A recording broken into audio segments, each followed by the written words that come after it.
What's up, everyone? Welcome back. I'm Jason. We're going to do a video now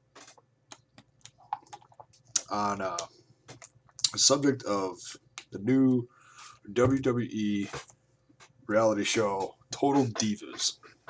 It took me a while to decide to do this video just because, obviously if I'm going to do a video on something, I'm going to do it on something that I think people are going to care about. And at first, I was like, okay, are people really going to care about this? Are they going to, well, A, are they going to care about the show at all? B, are they going to, care enough to watch me talk about it?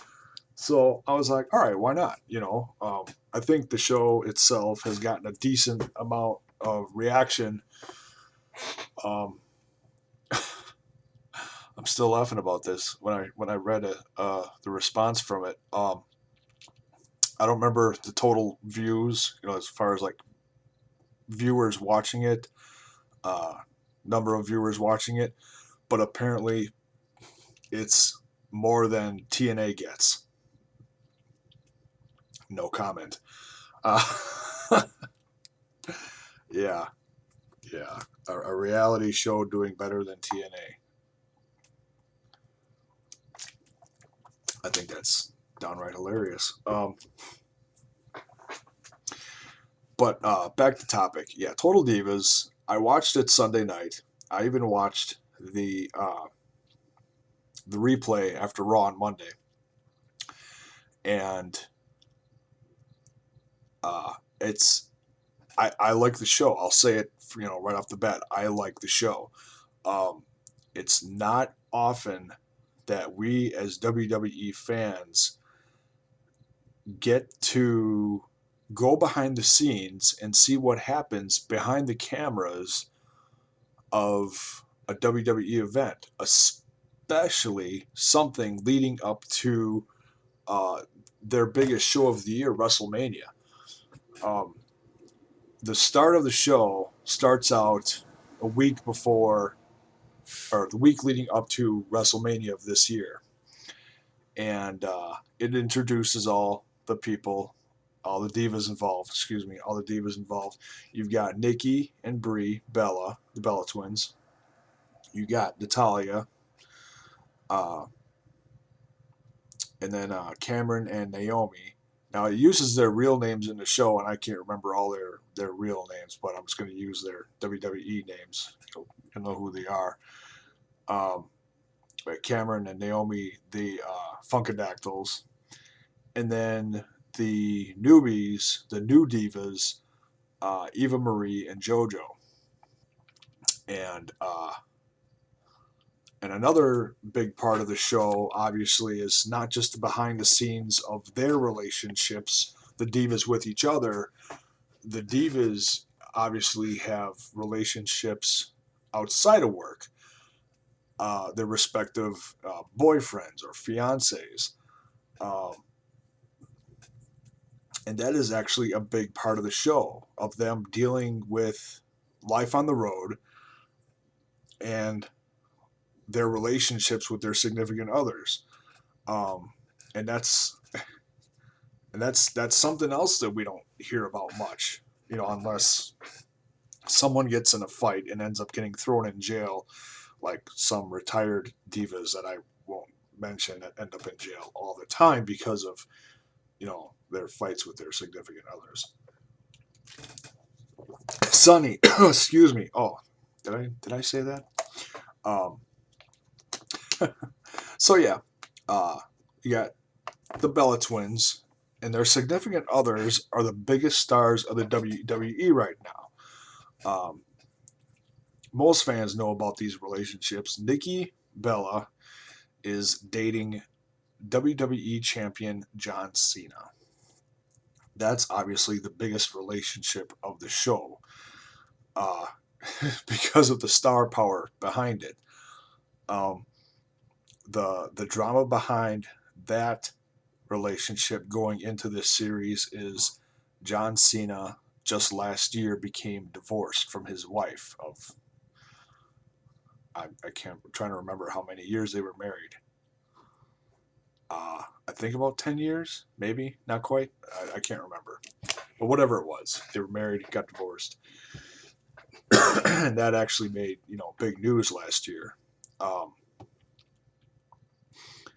and then Nikki's sister, Bella, she's engaged to, or yeah, she's engaged to Daniel Bryan. Yeah, Nikki's dating John Cena. Brie is engaged to Daniel Bryan. Uh, and Nikki talks to John Cena in the first show about their relationship and where they see it going. Um, John seems to be very happy with her at this point of the series. Obviously, he's not thinking about marriage. He just wants to take this a day at a time. He's enjoying life. He's learning to enjoy life again and do fun things, and that is thanks to Nikki. He states that on the show, and that's deep. Someone who's recovered from a divorce. Myself, I can put myself in those shoes. Um, Going through divorce is not easy. Especially when he's lucky. He had his wife. He did not have kids involved. I've been divorced, and obviously I came from a situation where I had kids. So yeah, that just makes it 10 times harder. So yeah, I can empathize, with that subject. That's going to be interesting to see that develop throughout this series. And then, so then her sister Brie Bella is engaged to Daniel Bryan, and they're ring shopping right off the bat, in the first episode there. And you can tell Nikki's a little jealous of her sister because Brie's doing this with Daniel Bryan. They've been together for a few years now, it looks like. They live together in California.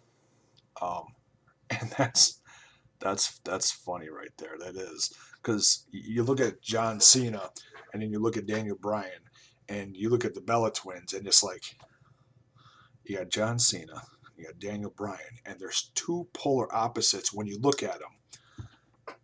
Um, it's just funny to see them together.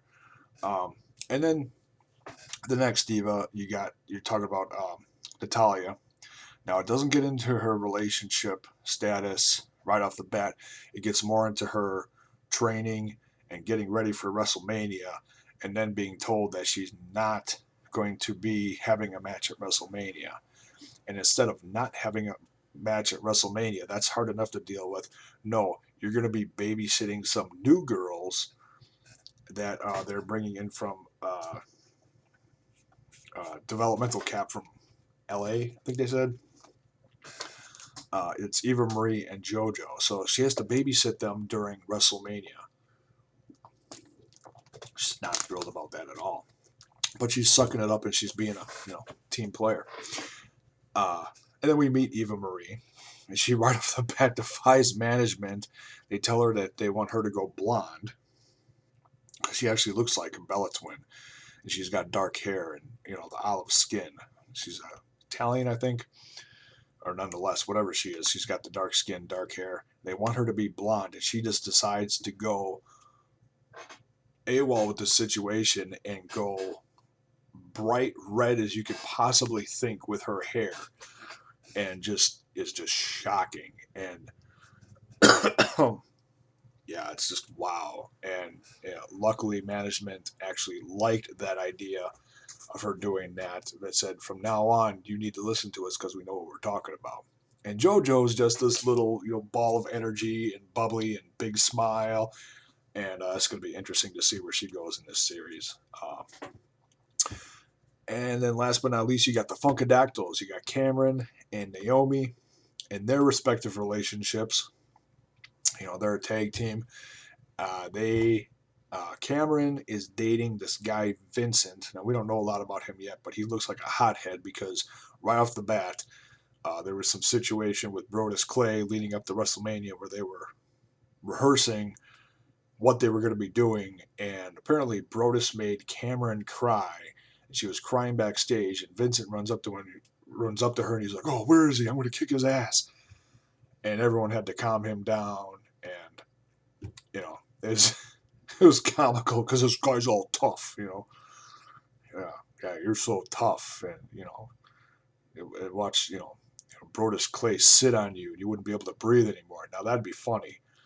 Uh, so yeah, they had to squash that situation, calm down Vincent, and her tag team partner Naomi is dating Jimmy Uso, one of the Uso brothers. Um, I think his name is John. They call him John in there, and it's so funny when they start using their real names in the show, and it's like, no, that's not their name. Yeah, it is, but it's just funny. And we'll see where that relationship goes in the series too. Um, so we're just scraping the tip of the iceberg with all these relationships and all the things to come and all the drama surrounding WrestleMania. At the end of the first episode, we see that um, the tag match that was supposed to happen between the Funkadactyls, Brodus Clay and Tensai, and the Bella Twins and Rhodes Scholars, Damien Sandow and Cody Rhodes, ends up last minute getting canceled. And after all the preparation and the drama of the Funkadactyls waiting for their ring gear and all that stuff, and then all the preparation, and their match gets canceled, and then obviously everyone puts aside their differences. They're all in the same team. They're all upset about this, and yeah, I can't imagine what that would be like to go through preparing yourself for the biggest show of the year, and last minute, oh, sorry, the last match got ran too long, so you're not going on, and just sitting there and stewing about it. That's got to be a blow. So yeah, there's the drama of backstage stuff going on with the wrestling business, and all these divas respective significant other relationships going on in the show.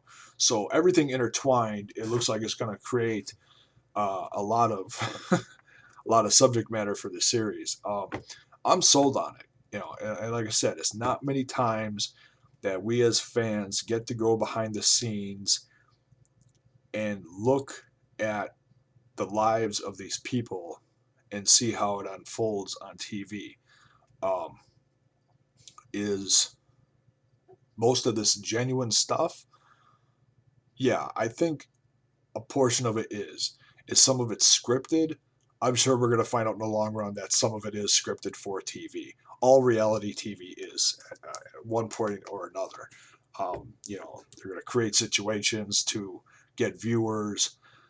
But for the most part, I think this show is going to be pretty entertaining, especially knowing that some of the top guys in the WWE are not necessarily starring on the show, but they are going to be on the show.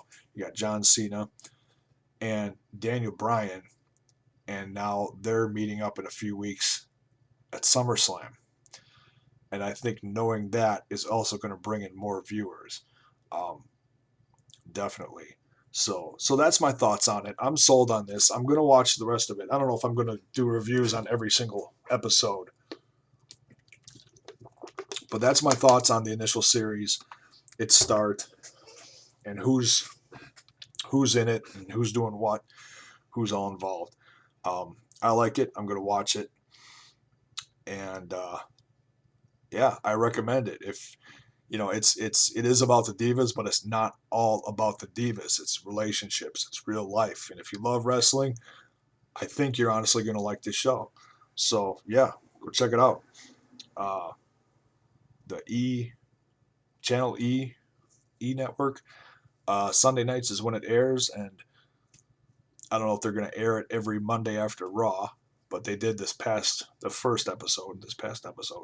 So, well, thanks for watching. That's my opinion on it. I dig it. Go check it out. Thanks for watching, and I'll see you later. Bye.